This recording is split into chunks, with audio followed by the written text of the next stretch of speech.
자, 오늘부터는 잠언 2장에 들어가죠. 꽤 오래 한 것 같은데 이제 2장입니다. 언제 잠언을 끝날지는 모르겠지만 열심히 진도를 나가보겠습니다. 잠언 2장 1절 말씀 보시면요, 나의 아들아 라고 시작하죠. 지난번 1장 8절 10절 15절에서도 나왔던 것이고 저번에도 언급을 했지만 이것은 정말 아버지가 개인적으로 아들에게 기록한 것입니다.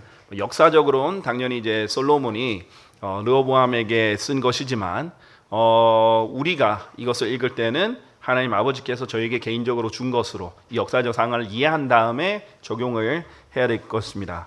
개인적으로 하나님께서는 이 하나님의 말씀을 개인적으로 받아들이기를 굉장히 원하십니다. 하나님께서 바로 너에게 기록했다. 진리의 말씀의 확실함을 너에게 알게 하려고 너에게 기록했다 이렇게 말씀하시거든요. 그리고 성경은 종종 보시면요, 구약을 읽는데 갑자기 모세가 이렇게 기록하는데 내가 거기 가는 길을 알고 있는 대로 거기에 있다 이렇게 하면서 갑자기 독자한테 말해요. 내가 알고 있듯이 이런 것이다. 갑자기 쭉 서술을 하다가 너가 알고 있다시피 이렇거다 이렇게 얘기를 해요. 그러니까 이만큼 성경은 독자랑 소통하는 책이다라고 보시면 되겠습니다. 이것은 그냥 역사 그냥 책으로 끝나는 것이 아니라 하나님께서 우리에게 말씀하시는 책이기도 하니까요. 자, 만일 내가 나의 말들을 받아들이기를 원하고, 아주 중요한 말이죠. 원하다. If thou wilt. will이라는 단어가 들어왔어요. 의지를 표현하는 겁니다. 자, 우리가 하나님의 말씀을 받아들이기를 원해야 받아들이는 거죠. 하나님께서 강제로 받아들이라 해가지고 받아들일 수밖에 없게 만드는 분이 아닙니다. 그거는 이제 칼빈주의의 잘못된 표현이죠. 자, 우리가 이제 표현할 때 그렇게 처음에 칼빈주의자이신 분한테 무조건 틀렸다 이렇게 말하면 그분이 마음을 닫아버리잖아요. 이렇게 표현할 수는 있을 것 같아요. 모든 이제 잘못된 교리는 일부 성경에 걸쳐져 있는 교리예요. 그러니까 완전히 근거가 없는 건 아니에요. 일부 성경에 걸쳐져 있는 교리인데 잘못 간 겁니다. 그렇죠? 그러니까 쉽게 말하면 극단적으로 간 거죠. 너무 하나 몇 개를 강조를 해버릴 때 그렇게 되는 거예요. 그래서 이제 우리가 이런 표현을 쓸 수는 있어요. 우리가 이제 극단적 칼빈주의다. 극단적 칼빈주의는 지향한다. 우리는 온건한 칼빈주의다. 이렇게까지 표현할 수는 있어요. 자, 이게 무슨 말이냐면 우리가 구원의 영원한 보장을 믿는다는 측면에서는 온건한 칼빈주의랑 공유할 수 있는 부분이 있어요. 그러니까 온건한 칼빈주의자들은 심지어 복음도 전하고 구원의 영원한 보장도 믿어요. 이 칼빈주의의 5대 강령을 다 믿는 사람들이 아니에요. 그래서 그런 부분에 있어서는 이제 온건한 칼빈주의로 우리가 공감을 할 수는 있습니다. 그렇다고 해서 우리가 칼빈주의 교리를 가지고 있는 건 아니지만 왜 그러고 어떤 측면에서 그렇게 얘기를 할 수 있냐면 이 5대 강령을 보면 전적 타락, 그 다음에 tuliyub, unlimited, unconditional election, 무조건적인 선택, 그 다음에 limited atonement, 제한된 속죄, 그 다음에 네 번째가 irresistible grace, 정할 수 없는 은혜, 그 다음에 성도의 견인 이렇게 있잖아요. 여기서 보면 교묘하게 극단적으로 만든 게 있어요. 맞는 말인데 극단적으로 만들었어요. 예를 들면 우리가 타락한 거 맞아요. 우리가 악한 거 맞습니다. 그러나 전적으로 타락해서 의지까지 타락해서 우리가 선을 선택할 수 없다 하는 게 문제인 거예요. 우리가 우리 의지로 선을 선택할 수 없고 우리 의지로 하나님의 말씀을 선택할 수 없고 우리 의지로 예수님을 받아들일 수 없다. 하나님이 정하셔야만, 하나님이 그렇게 하게 하셔야만 된다. 이렇게 하는 게 극단적인 거예요. 자, 그 다음에 은혜. 그렇죠. 우리 하나님의 은혜로 구원을 받는 거예요. 근데 무조건적인 선택, 이걸 먼저 unconditional election, 무조건적인 선택은 맞는 말이에요. 하나님께서 우리를 먼저 부르시고 우리가 그 부르심에 응답하면 선택받은 자가 되는 거예요. 자, 그런데 그게 아니라 그런 우리가 받아들이는 전제 조건 없이 무조건적으로 아무 전제 없이 그냥 하나님께서 마음대로 선택을 하신다. 이거는 극단적인 거예요. 선택은 성경적인 용어인데 무조건적인 선택은 극단적인 용어가 된 거죠. 성경에서 넘어선 거예요. 성경에서 말하는 것을. 그 다음에 limited atonement, 제한된 속죄. 속죄는 성경적 용어예요. 그렇죠? 우리 속죄를 받았어요. 그런데 제한되게 하나님께 선택받은 사람들에게만 제한된 속죄가 있다. 아니죠. 성경에서 모든 사람을 위해서 하나님께서 죽으셨어요. 그렇죠? 속죄를 이루셨어요. 그러나 받아들인 사람한테 개인적으로 적용이 될 뿐이에요. 안 받아들이면 적용이 안 되는 거예요. 예수님께서 세상 죄를 제거하신 하나님 어린 양으로 죽으셨어요. 그럼 어떻게 됐어요? 십자가에서 이미 세상 죄를 제거하신 상태예요. 그리스도 안에서는. 근데 우리가 그리스도를 믿으면 그것이 우리가 적용이 되는 거고 거절하면 적용이 안 되는 것일 뿐이에요. 이미 예수님께서는 십자가에서 구속 사역을 완료하셨어요. 자, 그런데 이 속죄가 모든 사람을 대상으로 한 건데 제한된 속죄 해버리면 이제 극단적으로 나가버린 거죠. 그 다음에 저항할 수 없는 은혜. 은혜는 맞는데 저항을 할 수 없다. 성경에서 분명히 거절한 사람이 계속 나오는데도 불구하고 저항할 수 없다 그러면 극단적으로 가버린 거예요. 자, 성도의 견인도 구원의 영원한 보장까지만 말하면 괜찮은데 그게 아니라 결국은 끝까지 견디는 사람이 구원의 영원한 보장받은 사람을 뭐 입증한다라든지 이렇게 나가버리면 극단적으로 가버리는 거거든요. 그러니까 그런 의미에서는 우리가 극단적 칼빈주의나 온건한 칼빈주의로 나눠서 설명을 하면 처음에 칼빈주의에 대해서 잘못된 것을 알게 되는 사람한테는 완충 역할을 할 수도 있어요. 자, 제가 이제 왜 이런 얘기를 드리냐면 이제 의지가 중요해서 그렇죠. 하나님께 감사드리는 것은 지금 시중에 나와 있는 성경들에는 free will이라는 단어를 살린 성경이 없는 거예요. 자유의지라는 말이 성경에 있어요. 그런데 지금까지 free will이 없었던 거예요. 자유의지라는 단어가 한국어 성경에 없었던 거예요. 다행히 이번에 하나님의 은혜로 자유의지라는 말이 들어간 거예요. 정확하게 그대로 살아난 거예요. will, 자유의지를 하나님께서 중요시 여긴다는 거예요. 자, 보세요. 만일 내가 나의 말들을 받아들이기를 원하고 나의 명령들을 내게 간직하기를 원하여 그렇게 하면 하나님께서 주신다는 거예요. 근데 원하지 않으면 못 받는 거죠. 안 받는 거예요. 자, 그렇게 거절할 수 있다는 것이 이 will, 의지가 중요한 겁니다. 자, 그 다음에 2절을 보면요. 그런데 1절 이제 넘어가기 전에 보면은 보세요. 만일 내가 나의 말들을 받아들이길 원하고 영어로 words, 복수죠. 그냥 말씀 하나가 아니에요. 말들이란 말이에요. 말씀들이에요. 말들이란 말이에요. 자, 이게 무슨 말이냐면 성경의 그 어떤 것보다 더 우선시하는 거는 하나님의 말씀 하나예요. 메시지보다, 내용보다, 그렇죠? 아니면 스토리보다, 교리보다, 근본 사항들보다 더 중요한 거는 하나님 말씀 하나하나예요.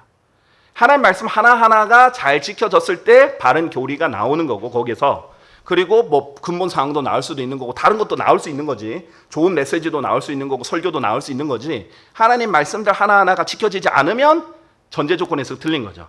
그래서 하나님께서 보면은 나의 말들, 말씀들 복수로 계속 써요. 그러면은 이 하나하나가 다 이루어지는 전체의 이 복수가 다 중요하다는 거예요. 그런데 근본주의자들이 자주 하는 말, 뭐 모든 근본주의자가 하는 건 아니지만은 킹제임스 성경을 거부하는 근본주의자들이 자주 하는 말이 뭐냐면 하나님의 말씀 이것만 강조해요. 그런데 예수님도 하나님의 말씀이라고 불리고 그리고 성경 자체를 The Word of God 이렇게 부를 수 있거든요. 그런데 하나하나의 말씀들은 소중히 여기지 않는 것을 볼 수 있어요. 우리는 말씀들 하나하나 다 소중히 여겨야 되고 그거를 받아들이기를 원해야 된다라는 것이 이제 하나님의 말씀이고 명령들도 간직하기를 원해야 된다라고 하나님께서 말씀하고 계십니다. 우리 요한복음 17장 8절에 보면 이 받아들이고 간직하는 것에 대해서 요한복음 17장 8절과 시편 119편 11절에 잘 나와 있는데요. 요한복음 17장 8절 이렇게 말씀하십니다. 이는 제가 당신께서 제게 주신 말씀들을 그들에게 주었기 때문이옵니다. 예수님께서 말씀들을 우리에게 주셨죠. 그리고 그들이 그것들을 받아들였고 제가 당신께로부터 나왔음을 확실히 알았으며 그들이 당신께 저를 보내신 것을 믿었나이다.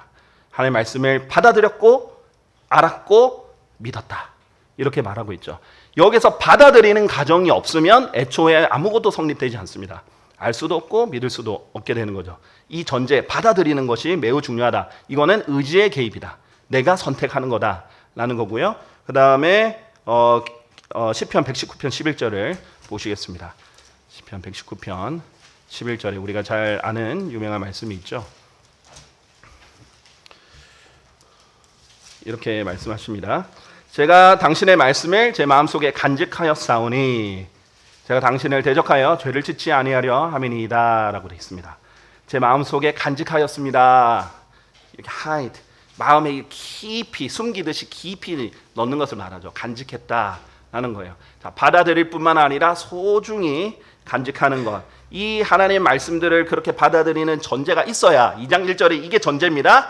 그래야 2절 3절이 가능합니다. 자, 2절 3절은 뭐라고 돼 있냐면요. 잠언 2장 2절에 내가 지혜에 너의 귀를 기울이고 너의 마음을 명철에 쏟는다면 진정 내가 지식을 향하여 부르짖고 명철을 위하여 너의 목소리를 높인다면 4절 내가 그녀를 은혜를 구하듯 구하고 숨겨진 보물들을 찾듯이 그녀를 찾는다면 5절 이게 결과입니다. 그때 너는 주를 두려워하는 것을 이해할 것이요 하나님의 지식을 발견하리라. 자, 전제 조건이 많죠. 그러니까 일단은 하나님의 말씀대로 받아들이길 원해야 되고 간직하기를 원하면, 그리고 또 전제 조건 2, 3, 4절이 있으면 이런 결과가 나올 거라는 거죠. 자, 하나님께서는 본인이 스스로 하나님의 말씀을 알기를 원하는 사람에게 알려주시지 원하지 않는 사람에게 더 알려주지 않습니다.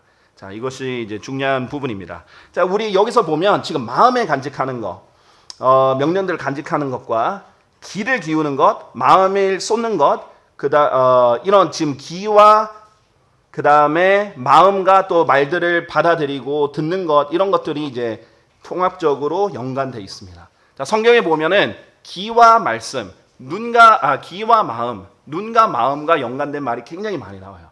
자, 특히 성경이 완전히 다 기록되기 전에, 개개인이 성경 기록들을 다 소지하기 전에는 특히 듣는 것이 하나님의 말씀을 받아들이는 주요 수단입니다.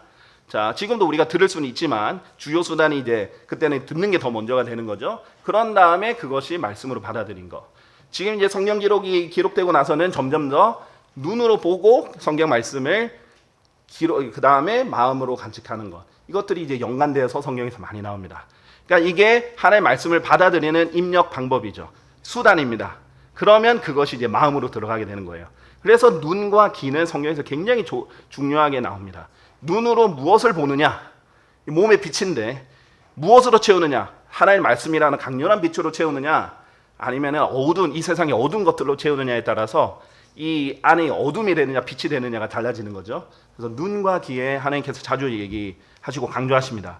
대표적으로 마태복음 13장 16절에 이렇게 말씀하시죠. 그러나 너희의 눈은 복되도다. 이는 그것들이 보기 때문이라. 그리고 너희의 귀는 복되도다. 이는 그것들이 듣기 때문이라 라고 했어요. 자, 왜 복이 됩니다? 복됩니까? 우리가 듣기 때문이고, 또 왜 복됩니까? 우리가 듣기 때문이다. 보기 때문이다. 듣기 때문이다. 이렇게 말씀하고 계십니다. 자, 그 다음에 사도행전 28장 27절에 보시면요. 이는 이 백성의 마음이 무디어져 그들의 귀가 듣는 것에 둔하고 그들이 자신들의 눈을 감았기 때문이니. 자, 왜 이스라엘 사람들이 예수님 메시아가 왔는데도 불구하고 거절하게 되었는가? 마음이 무뎌지고 귀가 듣는 것에 둔하고 그 다음에 자신들의 눈을 감았기 때문이다 라는 거예요. 자, 그러면 하나님의 말씀을 받아들일 수 있는 방법이 없어요. 마음도 무뎌지고 지금 귀도 둔해지고 보는 것도 그 다음에 눈을 감았기 때문에 하나님의 말씀을 안 받아들이겠다 이 말입니다. 자, 눈도 감아버리고 귀도 이제 안 듣고 이렇게 하면 안 받아들이겠다. 왜? 그들이 자신들의 눈으로 보지도 못하게 하려며 자신들의 귀로 듣지도 못하게 하려며 자신들의 마음으로 이해하지도 못하게 하려며 하여. 그러니까 아예 의지적으로 내가 안 받아들이겠습니다, 안 듣겠습니다, 이해도 할 생각도 없다, 노력도 안 하잖아요. 그러면 그게 둔해지고 감아지고 그래서 결국은 회심하지도 못하게 하려며 내가 그들을 치유하지도 못하게 하려 함이라. 무서운 말씀이에요. 제가 하나님의 말씀을 누군가 하나님의 말씀 계속 거부하면 하나님이 치료해 줄 수도 없고 그 사람을 회심할 수도 없습니다. 그래서 하나님의 말씀에 어떤 태도로 접근하느냐, 이게 항상 하나님께서 강조하시는 부분입니다. 자, 우리 고린도전서 12장 8절 한번 보시겠습니다.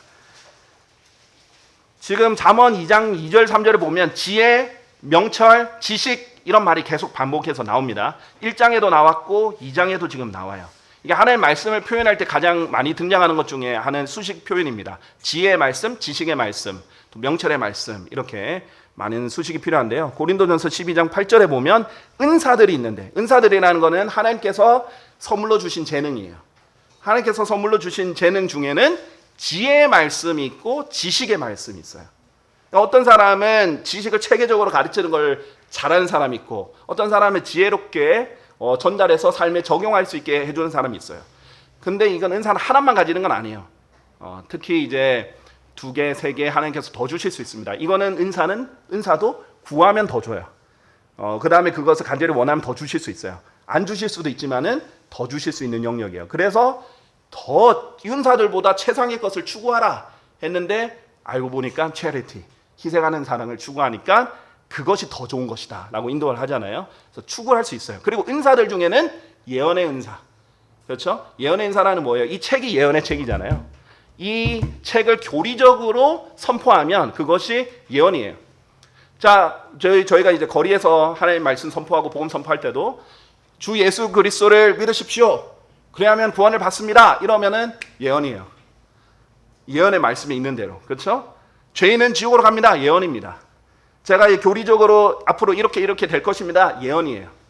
성경대로 이렇게 살면 변화가 될 것이고 아니면 타락할 것입니다, 예언이에요. 이 책 자체가 예언의 말씀이에요. 그래서 이 책을 선포하는 것, 이것도 은사입니다. 그렇죠? 그것이 이제 최상의 은사인데 그 중에 이제 포함되어 있는 게 지혜의 말씀, 지식의 말씀이에요. 그래서 하나님의 말씀에는 이런 다각도로 지혜, 지식, 명철, 다각도로 이렇게 서물병이 된다라는 것을 알 수 있습니다. 자, 2장 3절, 잠언 2장 3절로 돌아오면요. 진정 내가 지식을 향하여 부르짖고 명철을 위하여 너의 목소리를 높인다면, 4절, 내가 그녀를 은을 구하듯 구하고 숨겨진 보물들을 찾듯이 그녀를 찾는다면. 저는 이 잠언 중에 이 구절들이 굉장히 와닿아요. 이게 개인적으로 굉장히 좋아하는 구절들 중에 하나인데 얼마나 간절해야 되는지를 비유로 잘 보여주고 있어요.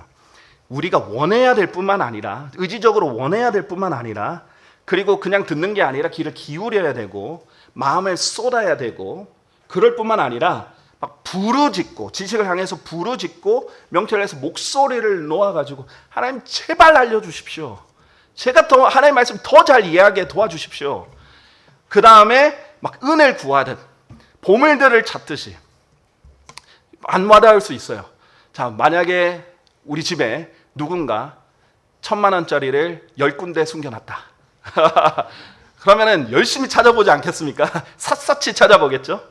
그렇듯이 성경 공부할 때 이 구절도 찾아보고 저 구절도 찾아보고 이거 찾아보고 저거 찾아보고 이렇게 하다가 아, 이거구나 라고 찾을 때 진짜 보물을 찾은 듯한 그런 기쁨. 그렇게 구해야 된다 이거죠.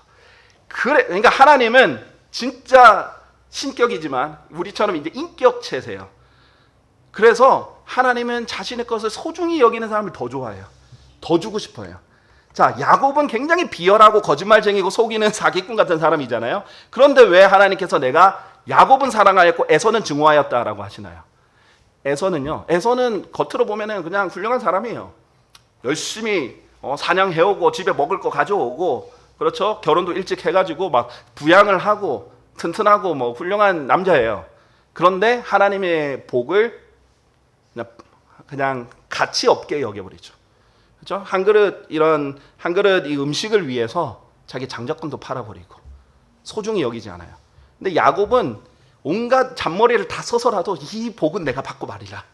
하나님이 복을 주는 곳에 내가 가겠다. 내가 어떻게든 이걸 더 하겠다. 이러니까 그 못난 부분들과 잘못된 부분들을 차치하고도 이 마음을 하나님께서 사랑을 하시는 거예요. 아, 내 거를 이렇게 사랑하는구나. 아, 네.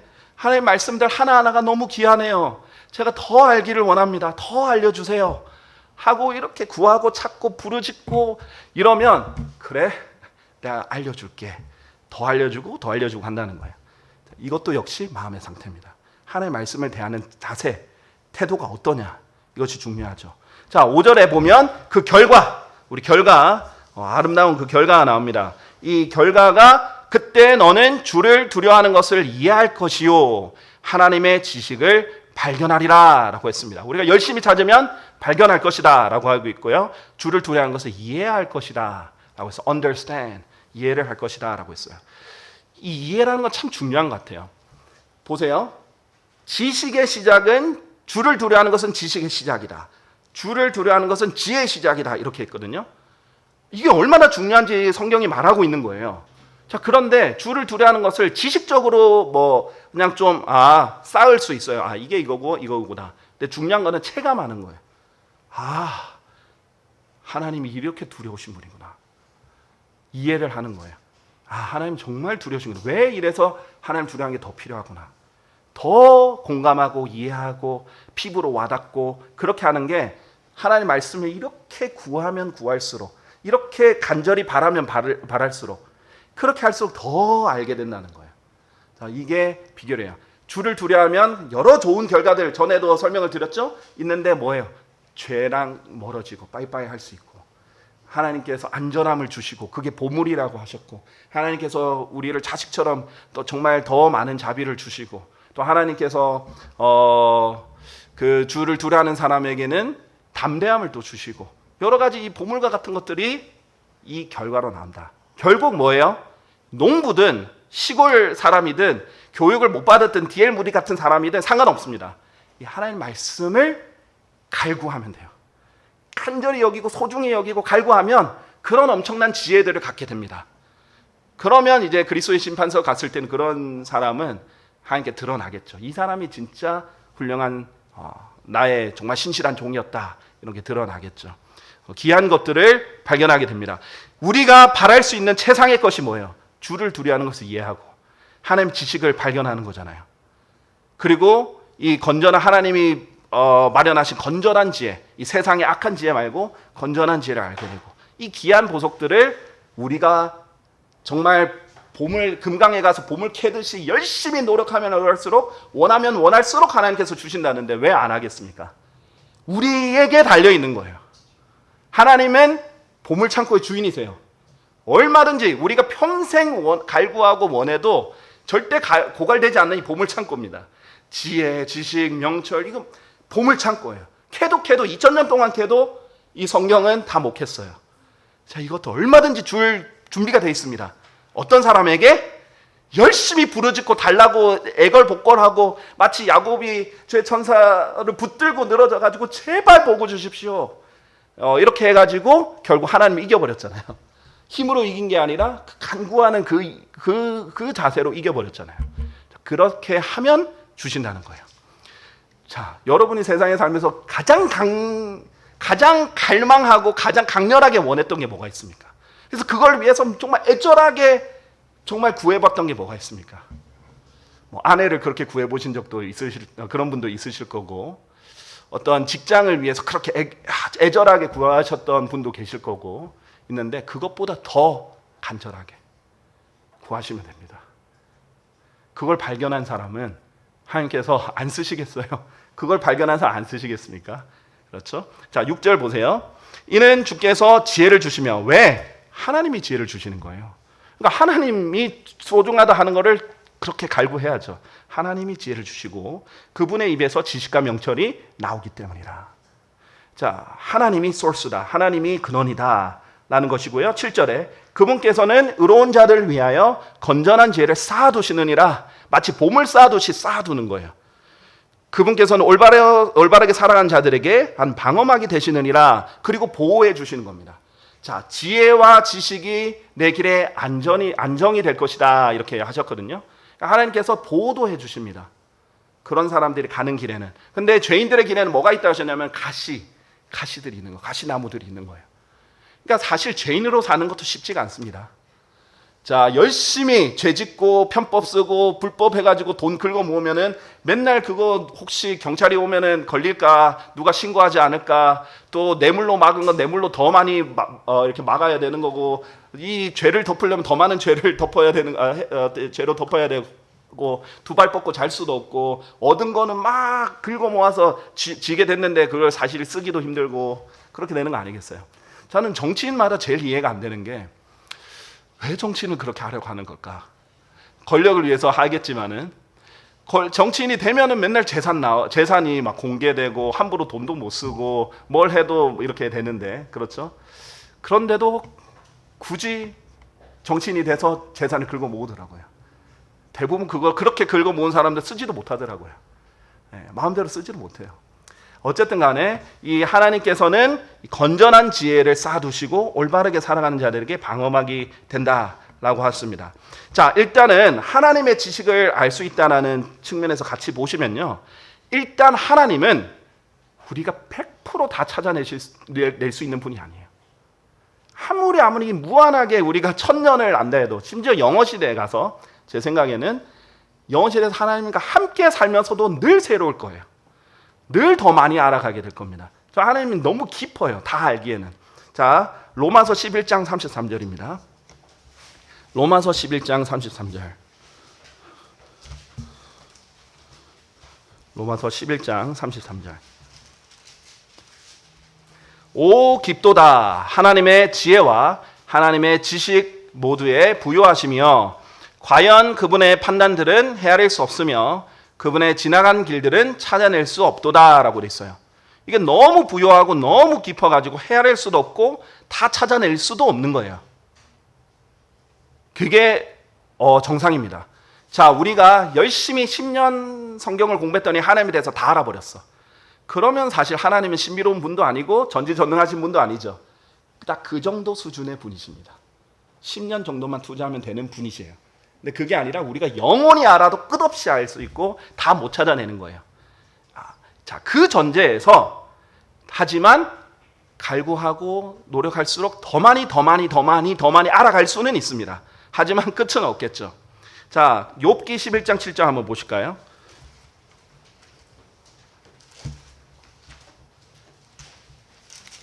욥기 11장 7절에서 보시면요. 내가 수색함으로써 하나님을 찾아낼 수 있느냐? 내가 전능하신 분을 완벽하게 찾아낼 수 있느냐? 이렇게 말씀했습니다. 자, 우리가 이렇게 찾음으로써 하나님을 완전히 다 찾아낼 수 있느냐? 내가 전능하신 분을 완벽히 찾아낼 수 있느냐? 이렇게 얘기를 합니다. 우리가 아무리 수색하고 찾고 원하고 이렇게 해도 완벽하게 다 찾아낼 수 없다라고 단정을 합니다. 그래서 우리가 한계는 알고 있어요. 100%는 없어요. 하지만 가치가 있어요. 100%는 아니지만 끊임없이 알 수 있는 그분을 점점 더 많이 알아갈 가치는 있습니다. 얼마든지요. 자, 그래서 이 하나님의 지식을 얻는 방법은요, 다양하게 있는데 그 방법들을 몇 개 이제 소개를 하도록 하겠습니다. 일단 하나님의 지식이라는 것은 하나님께 속했을 뿐만 아니라 하나님에 대해서 알게 되는 거예요. 자, 의라는 말이 참으로 신비한 단어예요.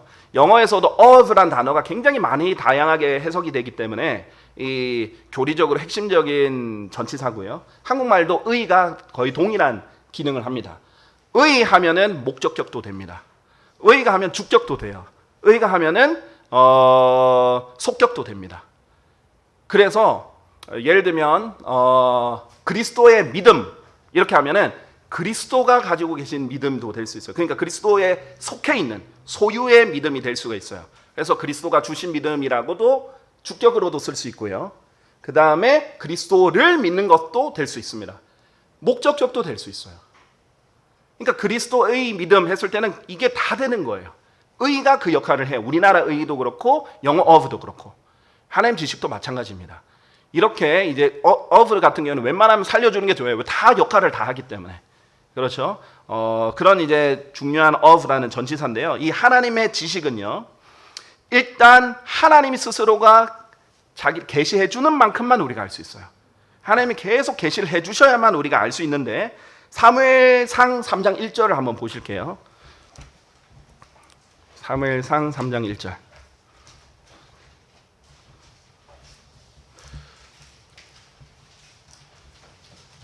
사무엘상 3장 1절과 7절, 21절 보시면요. 1절. 그런즉 아이 사무엘이 엘리 앞에서 주를 섬겼더라. 그런데 주의 말씀이 당시에는 희귀하였으니, 희귀하다, 매우 귀하다. 공개된 현시가 전혀 없었더라라고 했어요. 현시라는 게 우리가 환상이 아니라고 했죠. 환상은 가짜고 헛된 거고 망상이고 상상이지만은 현시는 정확하게 하나님께서 보여주시는 것 이렇게 얘기를 했어요. 그래서 그때는 현시가 전혀 없었다. 하나님의 말씀이 귀했다라고 돼 있고요. 7절에 보시면요. 3장 7절에 보면 이때 사무엘은 아직 주를 몰랐고 왜 주를 몰랐어요? 주의 말씀도 아직 그에게 계시되지 아니하였더라. 하나님의 말씀이 계시되지 않아서 하나님의 말씀을 몰랐더니 주를 몰랐던 거예요. 자, 그런데 21절을 보시면요. 그리고 주께서 실로에서 다시 나타나셨더라. 이는 주께서 실로에서 사무엘에게 주의 말씀을 통해 자신을 계시하셨기 때문이라 라는 거예요. 자, 하나님의 말씀이 계시되기 전에는 하나님을 몰랐다가 하나님이 말씀을 계시하면 하나님의 말씀을 통해서 계시하면 하나님을 알게 되는 거예요. 하나님이 계시하는 거죠. 하나님이 나타내서 보여주시는 겁니다. 자, 그래서 우리가 하나님을 아는 방법을 총 이 6단계, 총 7단계로 한번 나눠볼게요. 첫 번째 단계는 뭐냐면요. 우리가 하나님이라는 존재와 하나님의 권능을 하나님의 창조물을 보고 알 수 있습니다. 자, 그래서 우리가 창조물만 유심히 봐도, 이제 도시에서 좀 벗어나서 자연 환경을 좀 봐도 하나님의 그 권능, 그것을 이해할 수 있습니다. 하나님께서 그걸 알 수 있게 해주셨습니다. 자, 두 번째로는 하나님의 이 창조물에 대한 하나님의 태도, 하나님의 태도가 어떻게 되시는가, 하나님이 창조물에 대해서 어떻게 생각하고 계시느냐에 대해서는 하나님이 기록하신 계시를 보면 돼요. 자, 성경이죠. 성경을 통해서 하나님이 창조물에 대해서 어떻게 생각하는지를 알 수 있습니다. 자, 세 번째로는 하나님의 영원한 목적들을 하나님께서 실행하기 전에 미리 알 수 있어요. 하나님께서는 특히 자신의 종들에게 일부러 뭘 실행하기 전에 미리 알려주신다 그랬거든요. 이사야서 48장 6절을 보세요. 이사야서 48장 6절. 하나님은 뭔가 하기 전에 누군가에게는 반드시 뭔가를 알려주세요. 그걸 할 거라고. 48장 6절. 내가 들었나니 이 모든 것을 보라. 그런데도 너희가 그것을 선언하지 아니하겠느냐? 내가 이때부터 새로운 것들, 심지어 감추어진 것들까지도 너에게 제시하였는데 너는 그것들을 알지 못하였도다 라고 돼 있어요.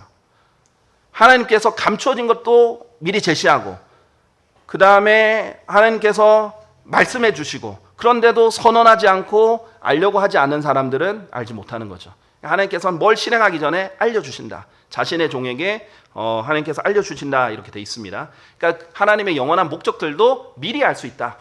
그게 이제 특히 성경을 통해서 더 알 수 있는 거죠. 자, 그 다음에 4번. 하나님의 진노를 어떻게 아느냐? 하나님의 사랑을 거절하면 하나님의 진노를 알 수 있습니다. 하나님의 계시를 거절하고 사랑을 거절하면 진노를 알 수 있게 됩니다. 그래서 빛을 거부하면 번개가 되어서 돌아간다라는 말이 있죠. 하나님의 계시와 하나님의 사랑을 거절하면 진노를 알게 될 겁니다. 죄인들도 하나님의 진노를 결국은 알게 될 거예요. 자, 그 다음에 하나님의 사랑을 알게 되는 방법이 있는데, 하나님이 계시해 준 것, 하나님이 말씀하신 것을 순종하면 사랑을 알게 돼요. 하나님 말씀은 순종할수록 사랑을 더 알게 됩니다.